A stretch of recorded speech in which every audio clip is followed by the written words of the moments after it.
La fe, antídoto contra el miedo. Una de las experiencias humanas que más me cuestiona en mi labor de escuchar y acompañar es la realidad del miedo.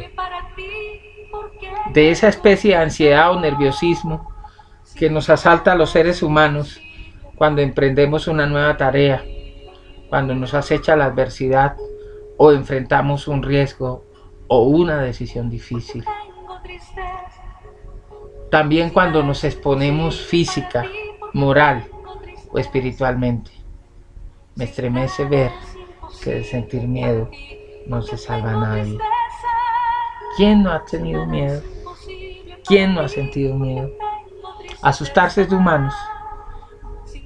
Y asustarse no es algo negativo en sí mismo.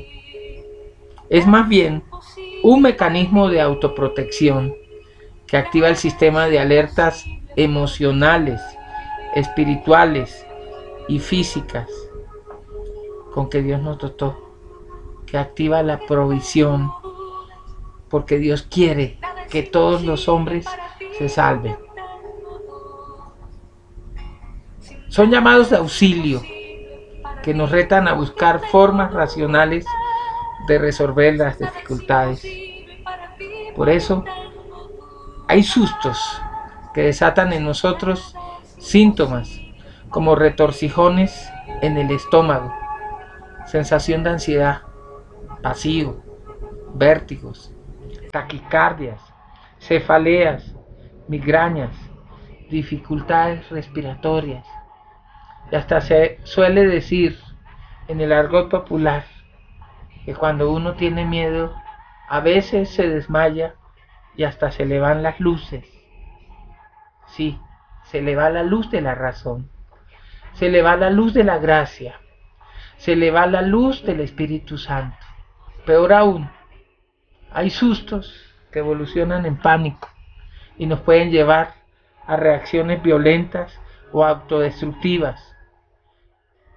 En términos del libro de la sabiduría, en el capítulo 17, versos 12 y 13, nos dice que el miedo no es otra cosa que el abandono de los recursos de la razón.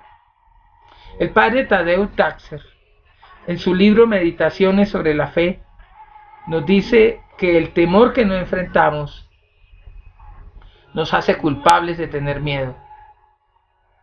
El padre Tadeo se refiere a ese tipo de temor que nos mina la virtud teologal de la esperanza. Ese tipo de temor que nos lleva a pensar y a vivir como personas derrotadas, desahuciadas, desconociendo el poder, la misericordia y la fuerza del amor, que superan nuestra humanidad y desafían el poder de la muerte. Quizá por eso mismo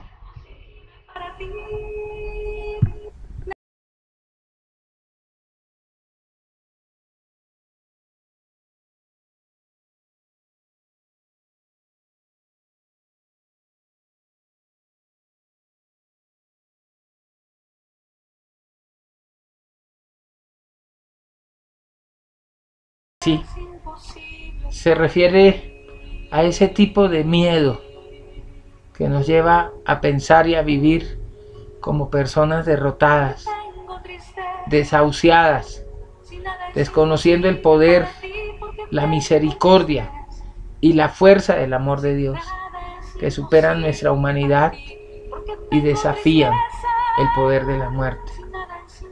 Por eso mismo, quizá aparece en la Biblia el imperativo de no tengáis miedo, porque Dios sabe que cada uno de los 365 días del año nos levantamos y acostamos llenos de miedo, y que cada 1 de enero necesitamos una doble ración de su amor para poder afrontar con esperanza los retos que cada nuevo año nos plantea. Sentir miedo no nos hace culpables, como tampoco somos culpables de experimentar tentaciones. Pero si tenemos en cuenta al padre Tadeusz, tener ese miedo que sentimos consentirlo, atesorarlo en nuestro corazón hasta hacernos sus esclavos, sus víctimas y dejarnos derrotar por él, nos hacen responsables por no enfrentarlo con el concurso de la razón y con el auxilio del Espíritu Santo. Como dice la Sagrada Escritura, donde está nuestro corazón, está nuestro tesoro, y donde está nuestro tesoro, está nuestro corazón. Así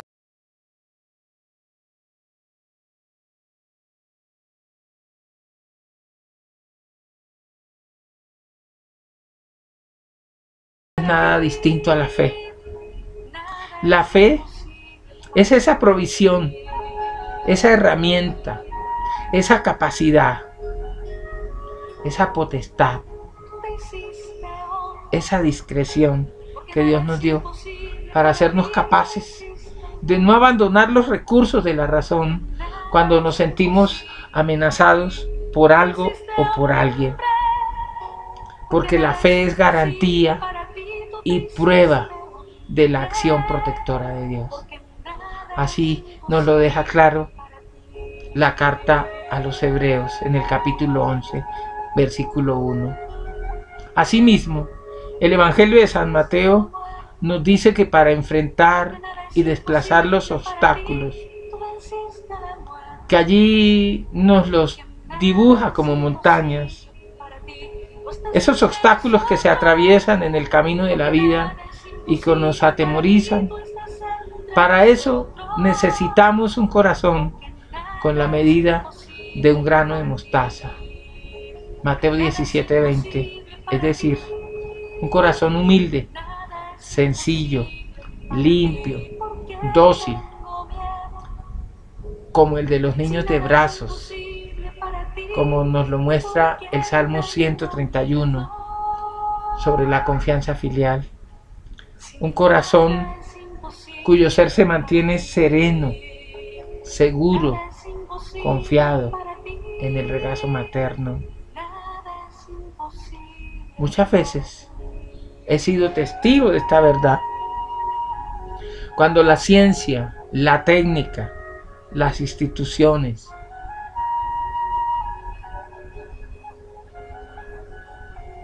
los líderes, los políticos se declaran impedidos y derrotados, o cuando el ser humano toca fondo moral o espiritual, emerge la tabla salvadora de la fe. La fe mueve la voluntad, dispone el corazón y hace que el ser humano coopere con Dios. Es entonces cuando ocurre el milagro, cuando Dios inicia su tarea y la montaña de esclavitud se desplaza o se derrumba, porque lo que es imposible para el ser humano es posible para Dios. Amén. Les habla Bill Carrascal, predicador católico, carpintero del corazón.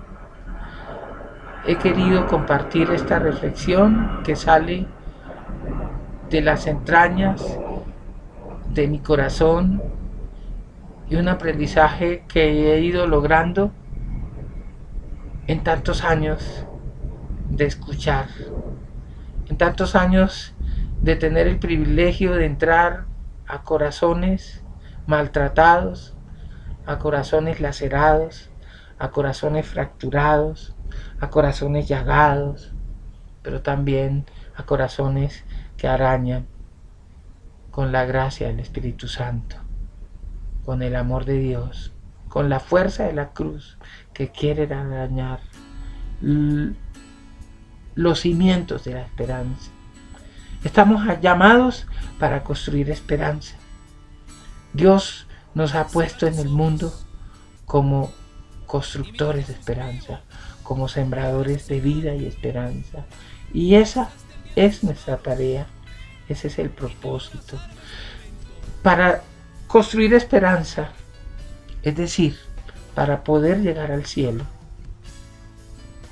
El cielo que no es otra cosa que la casa paterna, la casa del Padre, el corazón del Padre, de donde venimos, donde fue cimentada y fue sembrada nuestra dignidad, nuestra identidad, nuestro potencial, nuestro propósito originales. La casa donde fuimos engendrados y creados con la leche del primer amor. Esa casa del Padre que es nuestra primera tierra prometida. Ese amor que nos amó bien, que nos deseó totalmente, que nos amó plenamente, que soñó con nosotros, que soñó con nuestro diseño, nos soñó dignos, nos soñó felices, nos soñó alegres, nos soñó exitosos, nos soñó victoriosos. Ese amor primero que cuando vio cómo le habíamos quedado, que al vernos ya hechos, ya creados, cumplíamos a cabalidad y en medida abundante, y en medida sobreabundante, y en medida generosa, cumplíamos a cabalidad sus expectativas y sus sueños. Se sintió complacido. Ese Dios uno y trino, esas tres personas de la Santísima Trinidad, que dijeron, hagamos a Bill, hagamos al ser humano, hagamos a los hijos de Dios, a nuestra imagen y semejanza, que se maravillaron, se recrearon, pensando en cómo hacernos, y se recrearon haciéndonos, se recrearon creándonos, y se sintieron plenos, felices, realizados. Y dijeron, nos quedó bien, nos quedaron bien, nos quedaron muy bien. Nos quedaron conforme al propósito con los cuales nos soñamos. Ese primer amor, ese amor trinitario, quiere cosechar la esperanza en nosotros. Y para eso nos dice el primer capítulo de San Juan, que para eso ese verbo, esa palabra de vida, esa palabra de luz verdadera, de vida verdadera, esa palabra del Padre, esa palabra de amor, esa palabra que brota del corazón del Padre, ustedes son mis hijos amados, en ustedes me complazco, en ustedes me maravillo, en ustedes me recreo. Esa palabra dicha, expresada y encarnada a través de Jesús, quien se hizo palabra viva, palabra de luz, camino, verdad y vida, hasta a través del vientre de una doncella, de una virgen, de ese vientre casto y puro, inmaculado, la Santísima Virgen María. Ese verbo que se encarnó y que se hizo el Dios con nosotros, que se puso al frente de nuestra causa, al frente de nuestra brega, al frente de nuestra batalla, y la tomó para Él porque Él es el Emmanuel, el Dios con nosotros. Ese verbo encarnado, esa palabra del Padre, vino a manifestarse, a darse a conocer a los suyos. Y ese suyos significa primero a sus propios hermanos del linaje santo, su pueblo escogido, nosotros. Segundo, vino a los suyos, a los de su propio oficio, a los de su propia tarea, a los de su propio propósito. Y si miramos, si pudiéramos describir la vida de Jesús a través de sus funciones humanas, de sus oficios humanos, de sus maestros, Jesús predicador,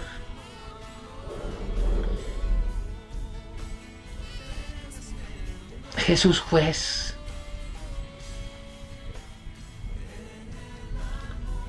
Jesús sanador, Jesús médico,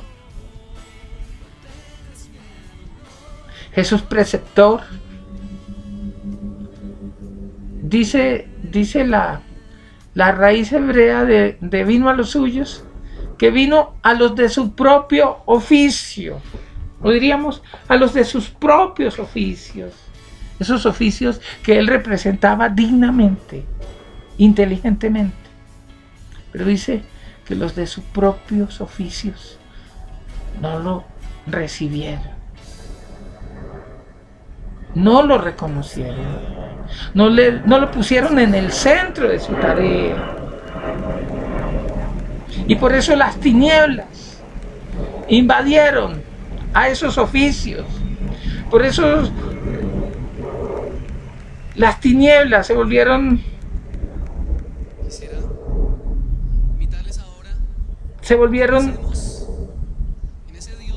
una sombra que invadió el ambiente de esos oficios, de esas tareas. Pero también dice que él era la luz verdadera y que aunque los suyos, algunos de los suyos, muchos de los suyos, no lo acogieron, no lo recibieron, no lo reconocieron,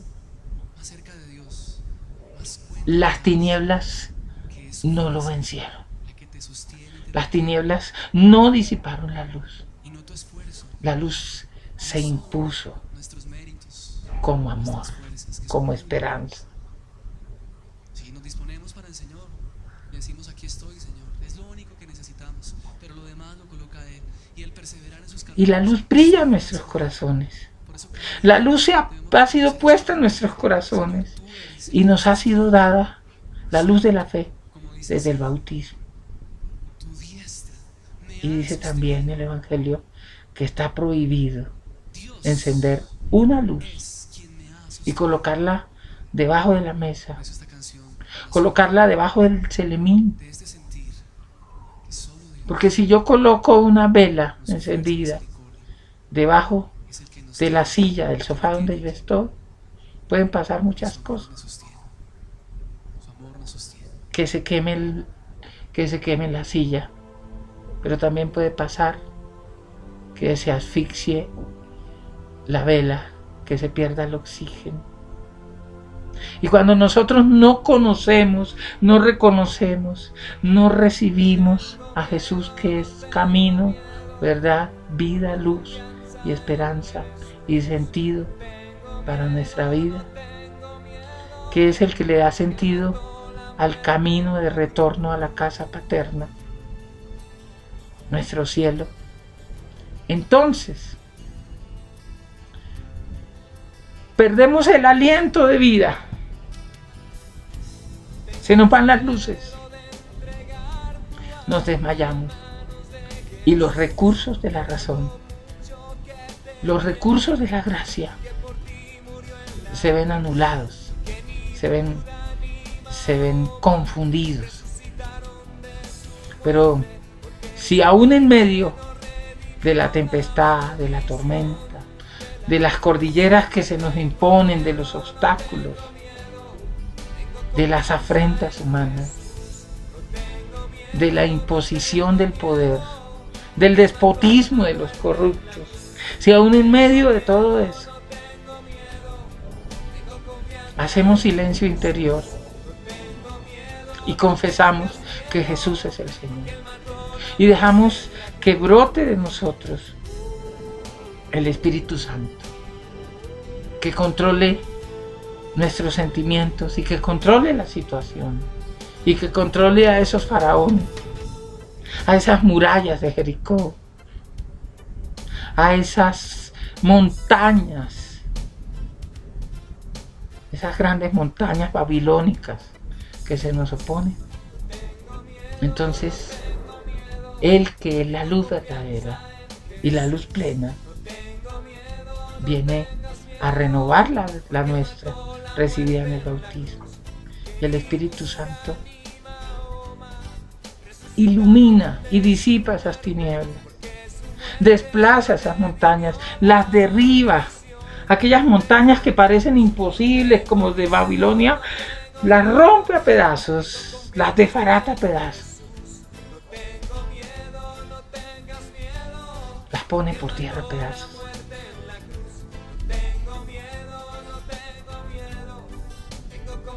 Porque esa es la fe. La fe nos dice Hebreos 11, dice que la fe es la garantía de las cosas futuras, de las esperanzas futuras. San Pablo va a decir que nuestra búsqueda, nuestra lucha es en esperanza, y que la humanidad entera gime con dolores de parto, esperando el alumbramiento de esa victoria definitiva sobre el mal, sobre el mundo, sobre el pecado, sobre la desesperanza, sobre el odio, sobre el maltrato, sobre las afrentas, sobre el despotismo, sobre la corrupción. Que el Señor renueve en nosotros, que el Señor renueve en nosotros ese recurso de la fe, ese recurso de la esperanza. Yo lo he visto tantas veces, yo he visto tanta gente que la ciencia declara desahuciada, y he visto cómo Dios dice, cuando la ciencia dice hasta acá, yo digo, aquí empiezo yo. Es el momento de ser Dios, es el momento de ser amor, es el momento de darte la mano, es el momento de que descubras que yo confío en ti.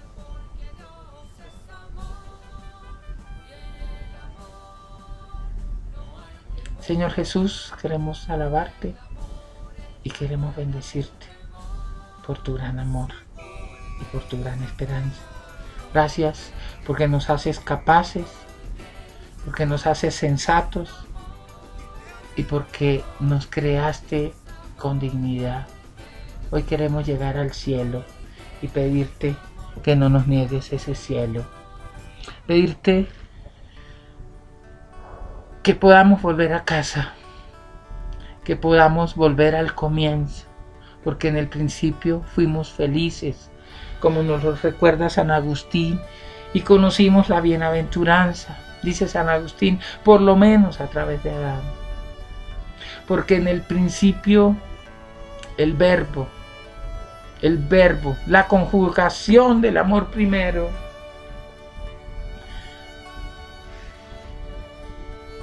nos decía que el cielo era verdad, nos lo demostraba, nos conjugaba el cielo. Y por eso también dice el Evangelio de San Juan, que sin embargo,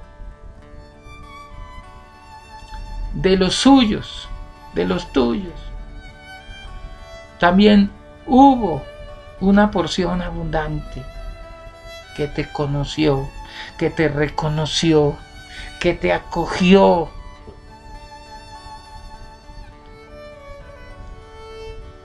que conocieron, adoraron, reconocieron y honraron tu nombre, honraron la santidad de tu nombre, y que a ellos les diste el reconocimiento a través de Cristo, el hermano mayor, a través del misterio de la filiación divina. Nos diste el reconocimiento de ser llamados tus hijos. Y que esa filiación divina, ese engendrarnos como hijos tuyos, esa capacidad, esa potestad, esa dignidad, esa identidad, esa capacidad y ese propósito, no es cosa de deseo de varón, no es cosa de pasiones humanas, no es cosa de borracheras, no es cosa de manuseos o de abusos, es algo que brota del corazón del Padre, en comunión con el corazón del Hijo y con la gracia del Espíritu Santo. Es la palabra de amor del Padre, es el testamento de la vida, el evangelio de la vida, dicho a través del Verbo, no por deseo de varón, no por vínculo de carne, no por vínculo de sangre, sino de ti, el amor primero, que nos deseaste, nos amaste y crees en nosotros. Y eso es suficiente, eso basta para sentirnos plenos, para sentirnos dignos. Ya no importa si mamá o papá nos desearon o no. Ya no importa las circunstancias o las condiciones en las que hayamos nacido. No importa si nos tiraron a un basurero. No importa si nos recogieron en medio de un combate.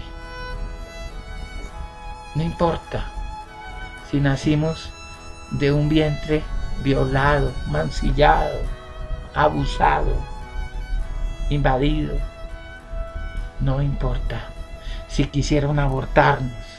No importa si quisieron regalarnos. No importa si a lo largo de la vida nos han dicho que fuimos un error, que somos un accidente, que somos productos de un error, que somos productos de un fracaso, que somos productos de una manipulación. No importa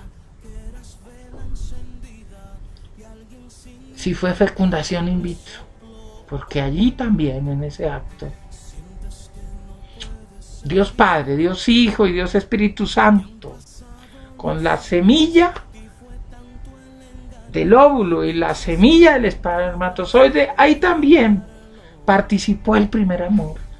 Ahí también se repitió ontoteológicamente, en la dimensión ontológica, se repitió el Génesis, el hágase, el hagamos a este ser humano. Démosle nombre, que le pongan nombre. Llamémoslo hijo. Reconozcámoslo hijo y démosle alma.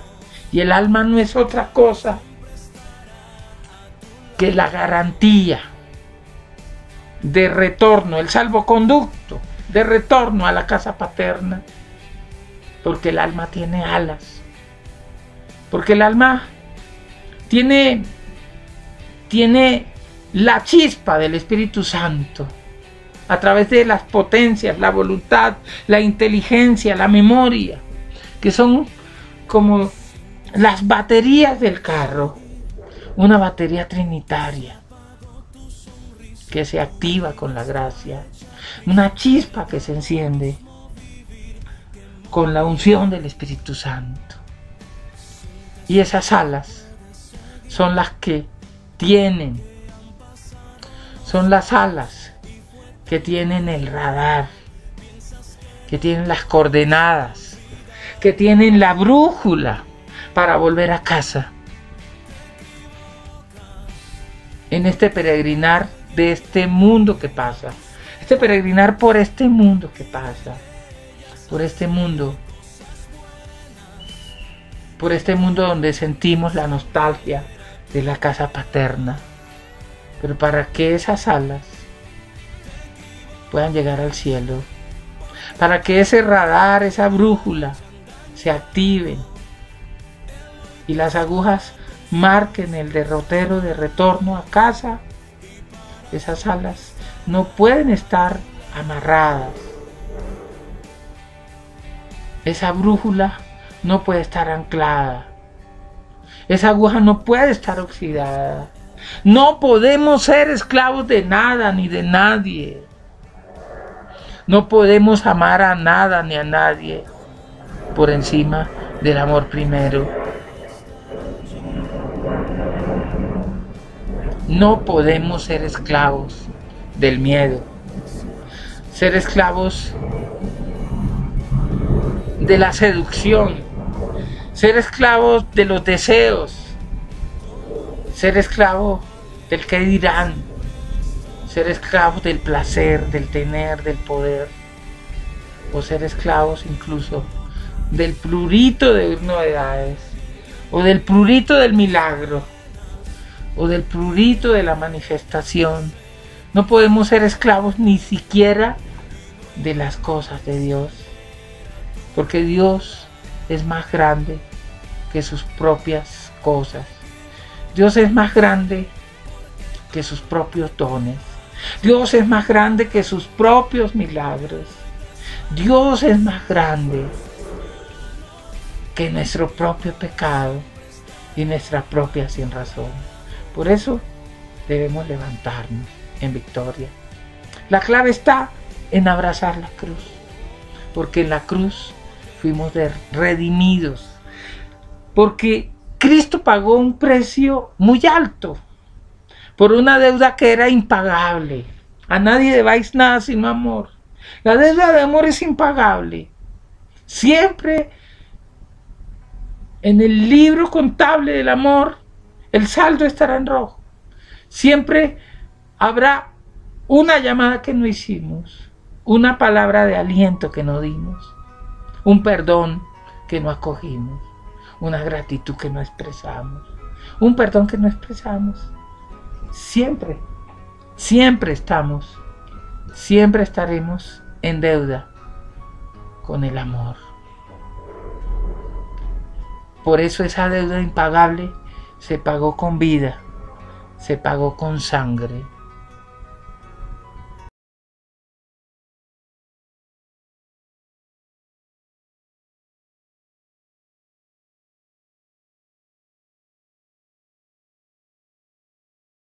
Ser condonada cuando Jesús compartió el paraíso del retorno a la casa paterna y lo compartió con el buen ladrón.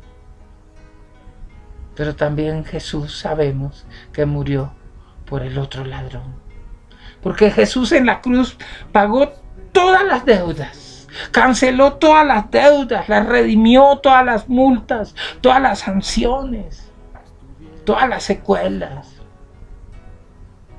toda la cola que ha traído el pecado, la cola de enfermedad emocional, espiritual, la cola de ruina, la cola de desastres, de inclemencias, de contingencias,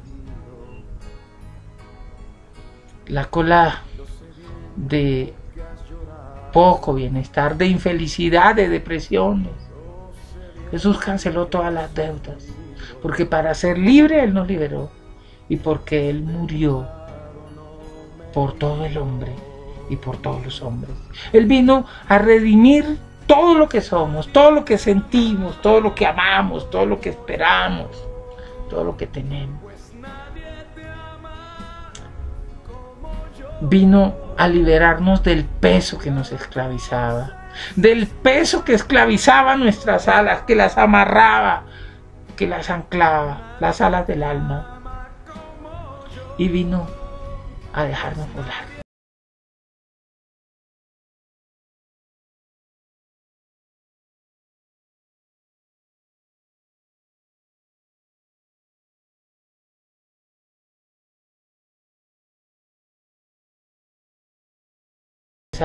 Con un retorno, el retorno del hijo a la casa paterna, el retorno del hijo a los brazos del padre.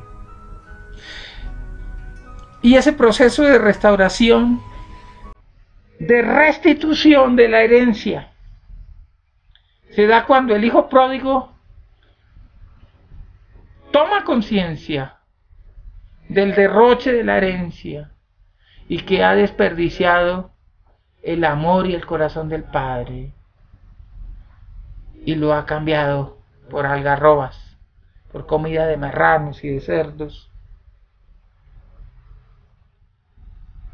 cuando es capaz de oler su propia inmundicia, cuando es capaz de sentir la descomposición de su alma y de su corazón, cuando se siente miserable, cuando se sabe derrumbado, cuando se sabe arrastrado, allí, arrastrándose, echa de menos el amor del Padre, echa de menos el amor primero, el primer amor, el que lo deseó bien, el que lo amó bien. Y entonces dice, el Espíritu Santo activa en él la virtud de la fe. El Espíritu Santo dispone su corazón. El Espíritu Santo activa la fuerza cooperadora de la voluntad. El Espíritu Santo le corrige la intención, se la reorienta. El Espíritu Santo le sana la voluntad herida. Y Jesús se hace Señor. Y entonces dice, me levantaré, y se levanta. Iré, y empieza a ir, empieza a caminar, empieza a moverse, a salirse de la postración. Y diré, y le diré a mi Padre, reconoceré mi error, reconoceré mi sinrazón, reconoceré mi obstinación, reconoceré que cambié un tesoro por basura y carroña. Y así se lo dice, papá, he pecado contra el cielo, he pecado contra la casa paterna, he pecado contra el paraíso que tú me preparaste desde siempre para que yo fuera feliz. He pecado contra mi felicidad. Me he cosechado un camino de tristezas, de indignidad, de podredumbre, de infelicidad. He pecado contra esa herencia del cielo, pero también he pecado contra ti. He pecado contra tu dignidad de papá. He pecado contra tu amor paterno. Y de paso, he pecado contra mi dignidad de hijo. Y entonces el hijo pródigo va y abraza a su papá y se engancha con él. Se engancha ya no en desesperanza, ya no en torpeza, ya no en indignidad, ya no en rabia. Se engancha en amor. Y entonces el papá le hace una fiesta. Y entonces la casa paterna redescubre su vocación de cielo. Y entonces hay una cena que recrea, una cena que reenamora, una cena que restablece los vínculos, una cena que restablece la dignidad del hijo pródigo. Pero había otro hijo, el hermano del hijo pródigo, que se sintió estafado. Yo siempre he estado contigo, papá. Yo siempre he estado aquí haciendo el oficio y a mí nunca me has dado una fiesta. Hijo, esta casa es tuya. Este cielo es tuyo. Tú siempre has estado en este cielo. Entra a la cena. Esta cena es para ti también. Esta cena nos la merecemos tú y yo y todos y los criados. Porque el hijo que se había ido de casa volvió a su casa. El hijo que rechazó el cielo para irse al infierno volvió. Y estamos contentos porque hemos recuperado lo que habíamos perdido. Al recuperar a tu hermano, él ha recuperado su casa paterna, él ha recuperado su cielo, él ha recuperado su bienaventuranza, él ha recuperado su felicidad. porque Dios ha sido grande con nosotros. Estamos alegres. Pero no rechaces este cielo, hijo. Entra a este cielo. Entra a cenar. De alguna manera, estás igual que Él. De alguna manera, tú quieres escoger el infierno, pero quieres convertir a tu propia casa, a tu propia hacienda, la quieres convertir en un infierno. Y al separarte de nosotros, nos quieres privar de este cielo.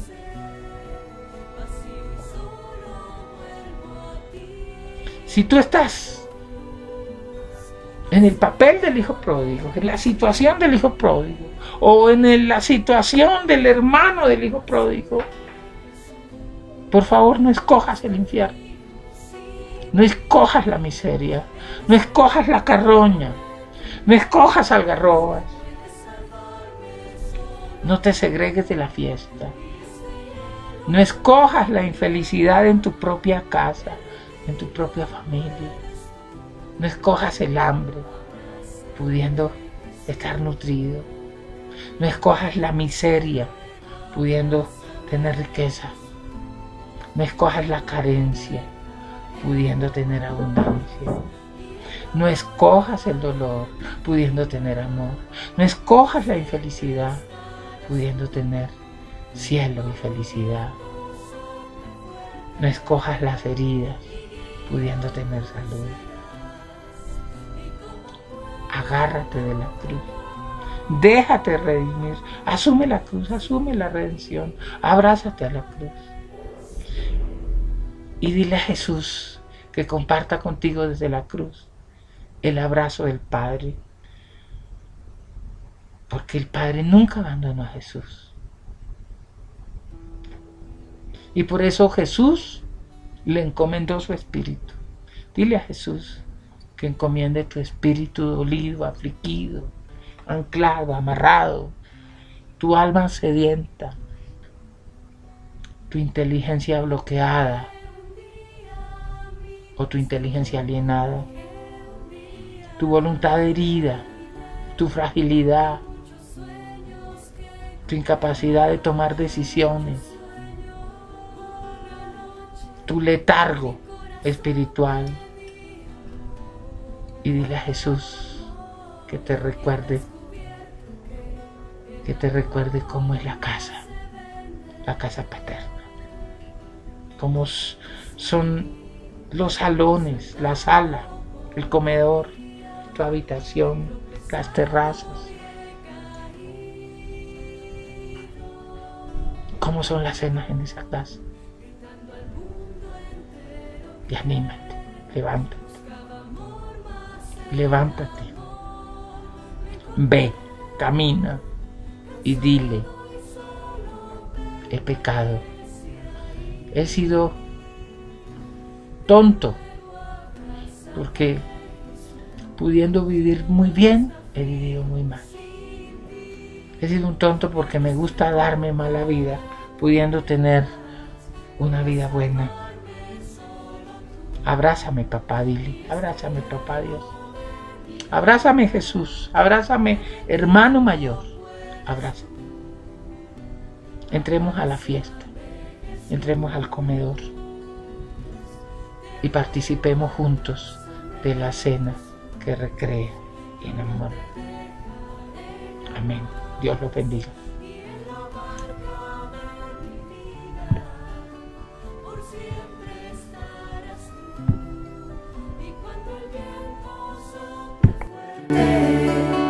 Iría a tu